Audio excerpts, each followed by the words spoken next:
Welcome back again to Joe Stunner Boxing. I hope you're having a good week. Last weekend we saw a good old-fashioned heavyweight tear-up, humdinger, whatever you want to call it.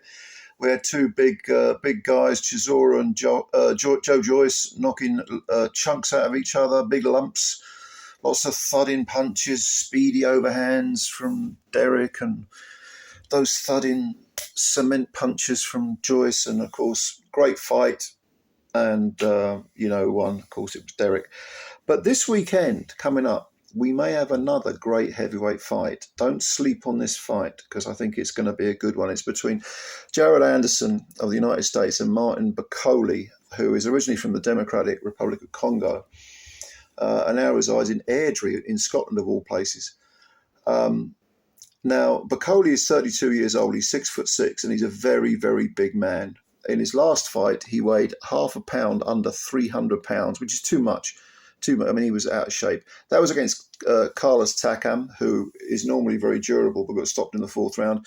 Takam has seen better days. There's a lot of wear and tear on him. But then you think of someone like Chisora. I mean, it was like I always say, if he was a car, he'd have 500,000 miles on him. So Takam, stopping Takam in four was still pretty decent achievement, but he did look out of shape, Bakole. I think he might have had an injury and he had some time out, and he's the type of guy, because he's one of those big African units that puts on weight easy. Hopefully for this fight he would have lost a bit of weight and got down to, 265, 270.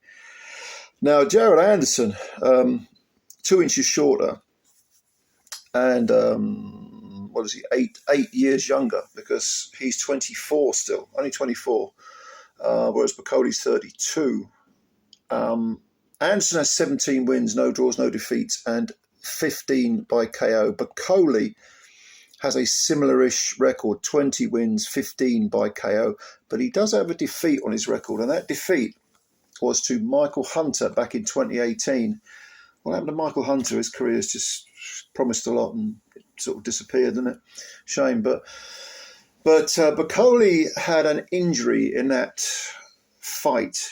I don't know what point of the fight it occurred, but it was his right shoulder. He had that inhibited him, and Hunter stopped him in the 10th and final round, which was considered a shock because Hunter had just come up from cruiserweight. I think that was his first heavyweight fight. So Bakole, took it on the chin, literally and figuratively. Came back the following year with a win against Marius Vac, which was a good win. It was an 8-round stoppage, and Vac is usually durable. I mean, he's way past it now, way past it, should retire. We saw him against Moses Town when he just got blown away by a kid, who's 25 years younger than he is. Bakole carried on his rehabilitation. He beat Kevin Johnson, 5th-round stoppage. Johnson took that fight at very, very late notice.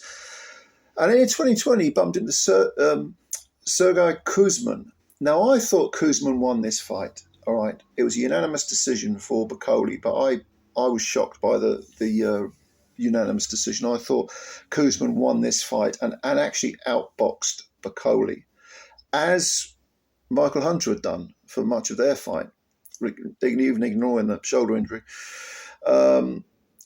But Martin carried on. He got a win over Tony Yoka in Paris. That was in 2022.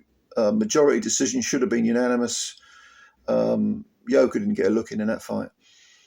And like I say, we had the Takam fight. That was last year. That was his last fight in October of last year.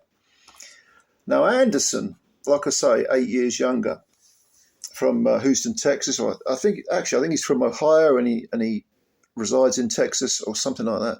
Yeah, there's some connection. I'm thinking Ohio when I think of Anderson, but I'm pretty certain he's based in Texas.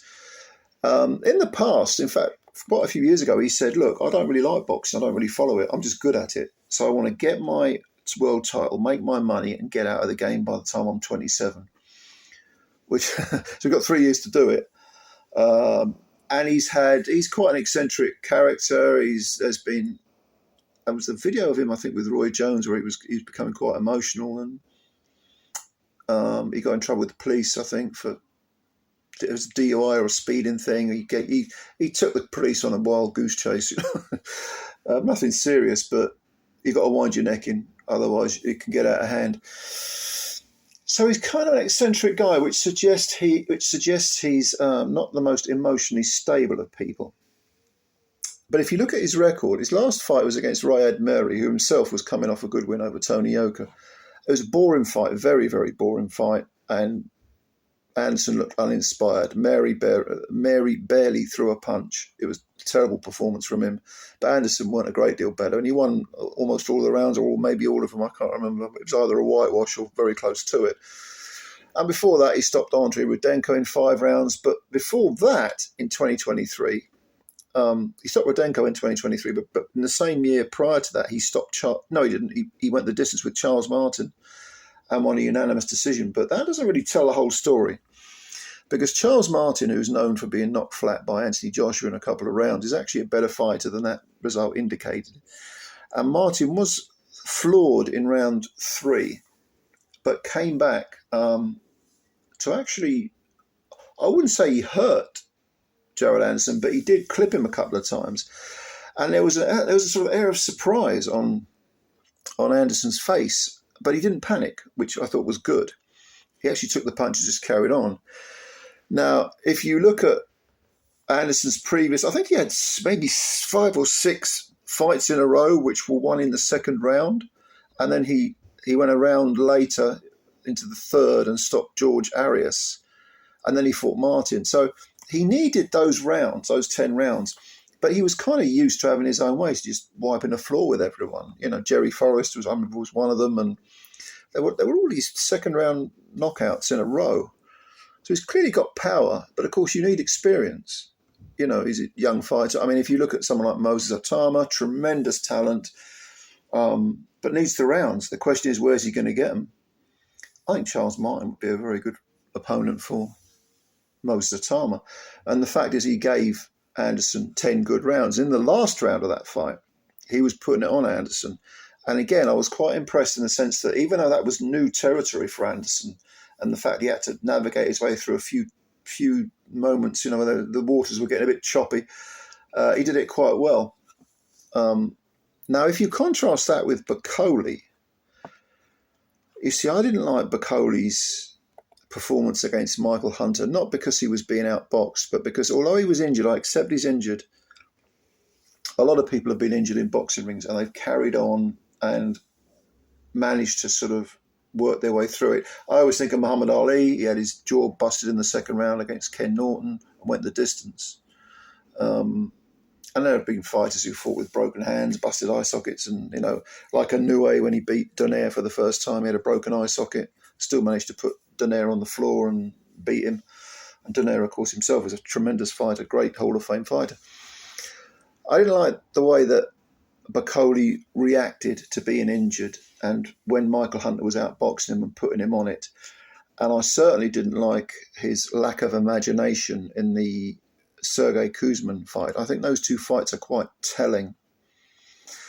Now, who's going to win the fight? Well, I would say that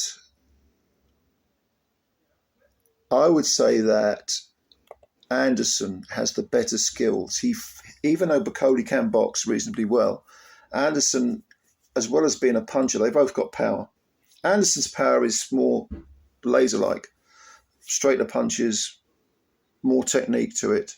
Whereas Bakole, like I said earlier, is that thudding sort of Joe Joyce sort of thing. I would say Anderson is overall more talented. Of course, talent doesn't always win, but I would say that he's probably the more talented fighter.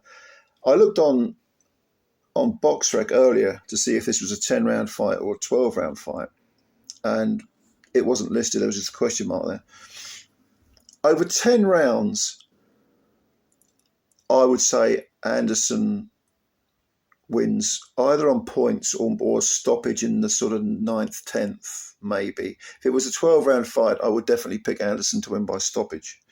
And I think he'll have to, like I say, navigate his way through some choppy waters. There's going to be plenty of that sack of cement power coming at him. And he will have to use his feet a lot and get hold of the distance with the jab, constant jab, because Anderson has a very good jab. Bakole's not untalented in the boxing technique sense. He can fight a bit, you know, he can box a bit. But I think for the first 5 rounds, it's going to be Bakole trying to put the constant pressure on and wear Anderson out, and Anderson trying to sting Bakole as he's coming in with the sharper punches. Bakole, if he gets close, will, both hands, let it go. In a bid to slow Anderson down. But I think at some point from say the 7th or 8th onwards, I see Anderson getting his second wind, coming on and either outpointing Bakole over 10, or if this is 12 and they put one of those alphabet soup trinkets on the line, they might make it 12 rounds. I think it'll probably be 10. I see Bakole being stopped, maybe stopped late.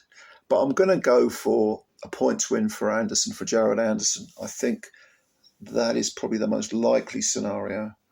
It could be close-ish. Let's say it's a 10-rounder, 96, 94, something like that.